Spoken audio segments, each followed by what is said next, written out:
Alrighty, hello. This is Ms. J, and I'm going to quickly show you how to fill out my lesson plan forms. My lesson plan forms are in the Clinician Materials folder that I shared with you on OneDrive. And there is, let's see, so they're under lesson plan templates, okay? And there is a lesson plan example here as well that I'm not going to open up. What you'll want to do is you'll want to get this lesson plan template and download it and then save it on your own computer and then fill it out each week and then upload it to our shared folder that is specific to your client. Most of you will use this lesson plan template right here. If you have a client who's younger than the age of 3, you'll use this lesson plan template, and in that case this screencast is not relevant to you, so you can stop listening and we'll just talk about how to complete the Birth to 3 lesson plan in our meetings if that is indeed applicable to you. Okay, but like I said, most of you will fill out this lesson plan template, so I'm going to open it up. I'm going to, it'll open up in OneDrive, but I'm going to edit it in Word, open in Word, and this is where you'll want to then save your own copy to your H drive or to your hard drive, however you want to do it. So actually, let me just show you that real quick. So you'll want to do a file, save as, and then you can save it wherever you want to save it. I will put it on my desktop for a minute. But you definitely want to download and save this before you start modifying it. Otherwise, it's going to modify it right on OneDrive. And then your lesson plan will appear in the place of the blank template, and we don't want that to happen. All right, so I'm going to save this lesson plan example, or lesson plan template, RLJ, we'll call it. All right, so once you've done that, then you can start typing in it. Much of this is pretty obvious, right? So you have the child's initials, you have the date, you have the location. I do want you to include a plan for including the caregiver here, and we can talk more about what that will look like, but you're just typing obviously a narrative text about how you're going to actually include the caregiver in your sessions. Introduction to session, so how will you get the child into the session? Will you use a visual schedule? Will you, chat about how school went for a few, minutes before you start, etc. Okay, so again, much of this is pretty self-explanatory. But the part where people tend to get a little bit confused is in these columns right here. Okay, so I'm going to talk you through what should go in these columns and give you an example as if you were seeing a phonology kiddo, because most of you are pretty familiar with phonology and the methods we use to treat children who have phonological disorders. Okay, so say we've got a little kiddo who has difficulty with S blends, right? And that's our target for this child. I'm going to talk you through this as it relates to intervention.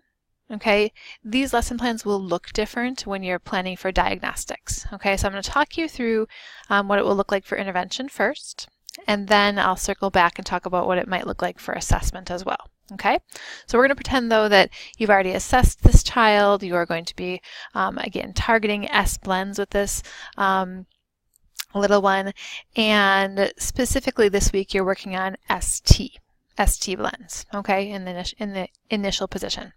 So, as we often do with a kiddo who's a phonology kiddo, maybe we're going to start out with focused auditory input or auditory bombardment, where the child just sits at the table and just listens through headphones to a targeted word list, right? Okay, so then we're going to say, okay, activity and materials. This is going to be FAI or auditory bombardment, depending on what you call it. Different people call it different things. Okay, and so the materials are just your word list and the headphones and maybe stickers because you're going to reinforce the child.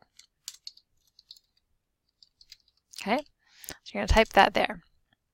Your objective, the objective that you put here when you're in the intervention phase will always come directly from your client's goals and objectives.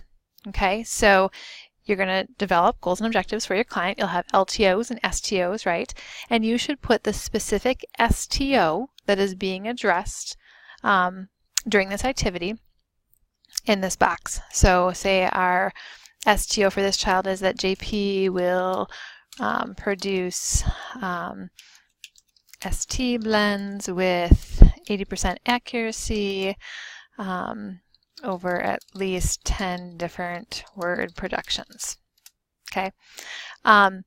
Even though we're not going to have him produce in this specific activity, you're still going to list the objective that your activity is designed to address in this box, right? So we're going to have him just listening here, but we're doing that in order to affect change toward this STO, okay? So you should always list the specific STO that is being addressed in this activity right here, okay? Then your specific targets are the actual words that you're going to use in the activity, okay? So this objective is pretty broad, right? It could be any ST blends, okay? But here we're going to actually list the words we're going to use in the activity. So we're going to use stop and start and star and stamp and stairs, okay? So those are the actual words you're going to use in the activity. Your method. This is when you really have to be thinking about not describing what you're going to do in the activity, but hang on one sec. Alrighty, I'm back. So you're not going to describe what you're doing in the activity here. Instead, you're going to label what you're going to do. So you're going to go, what I'm really trying to get you to do here is use your clinical language, clinical terminology, clinical vocabulary to very carefully describe or label your clinical methodology, right? So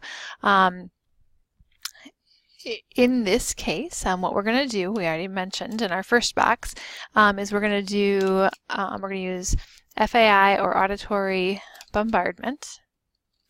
Okay, and if you want to describe it after you write that, that's fine. But I want you to label it first. Don't just describe in layman's terms what you're going to be doing. Instead, use clinical vocabulary to list the method or the procedure that you're going to use, okay? And then after that, if you want to describe it, you can. So JP will listen to words being read to him with headphones on his head. So that's what we want in this method section. This is really important here, okay? That you're labeling the method that you're using.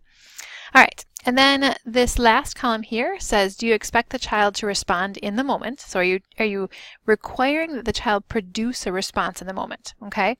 If no, then skip this column. If yes, complete the column. Okay. When we're doing this focused auditory input, auditory bombardment at the table, we're not expecting a child to respond, right? We're just expecting that child to listen to us producing the words, and then we'll move on, right? So I'm not going to fill this column out right now. Okay. But then we're going to move to our next activity, right? And we're going to make a stamp full of, no, make a star, make a star. How about make a star using stamps? Okay, so you've got a star cut out, and so what we need is a star. There's stars maybe cut out, stamps, and a stamp pad. Okay, so what we're going to actually have the child do is have him take the stamps and stamp on stars to make stars full of stamps. Okay, the objective is going to be the same. Okay, so we're going to work on getting him to produce these ST blends with 80% accuracy over at least 10 different productions. Maybe we're going to, and when we go to this specific target column here, again, we're only listing the words that we expect, that we're really truly targeting in this activity, okay? So maybe we're just going to have him say 2 words. We're going to have him say stamp and star, right? Okay, those are the 2 words we're going to really have him say in this activity, so that's all we're going to list right there. All right, so we're going to have JP produce stamp and star in this activity. right? So now because we're going to have JP producing, our method has changed, right?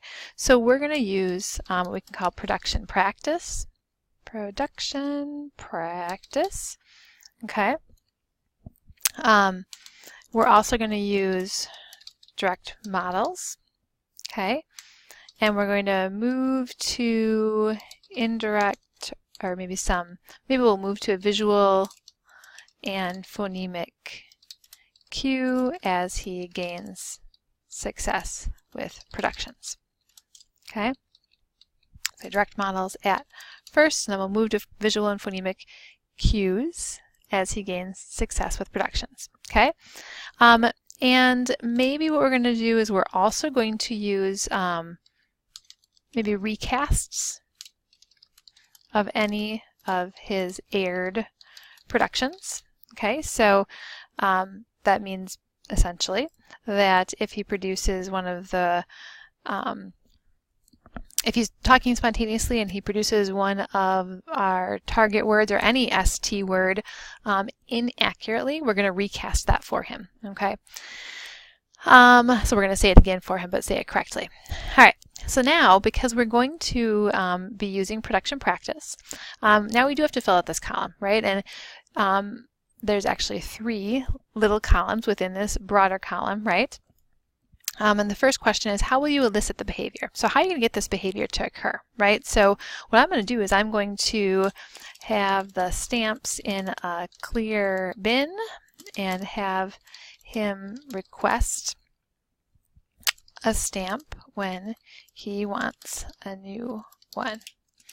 And maybe hold the stars, have him request a star when he wants a new one, okay? The expected response is stamp or star. This is what we want him to do, right? Stamp or star at the single word level. And then here it says, what will you do if your client doesn't respond accurately? Be specific. Well, then what you're going to do is, and actually you could just type here, I will start out with direct models and requests for imitation. As he gains success, I will move to phonemic cues and visual cues. So I'm going to run my finger up my arm, okay? If he has an error under these conditions, I will move back to direct models, okay? So I want you to very clearly tell me, again, how you're going to elicit the behavior, what you're expecting him to be able to do, and then how you're going to support him, right? So if he's not responding accurately, well, what are you going to do then? How are you going to get him accurate? Because the vast majority of the time, we want children to be producing things accurately, okay? And so we want to be really careful about making sure that we have thought about the conditions that we might need to move to help them be successful. All right, so this is an idea of how to fill out my lesson plans. Obviously, you may have questions that pertain to your specific client. So let me know what questions you have as you're working on this.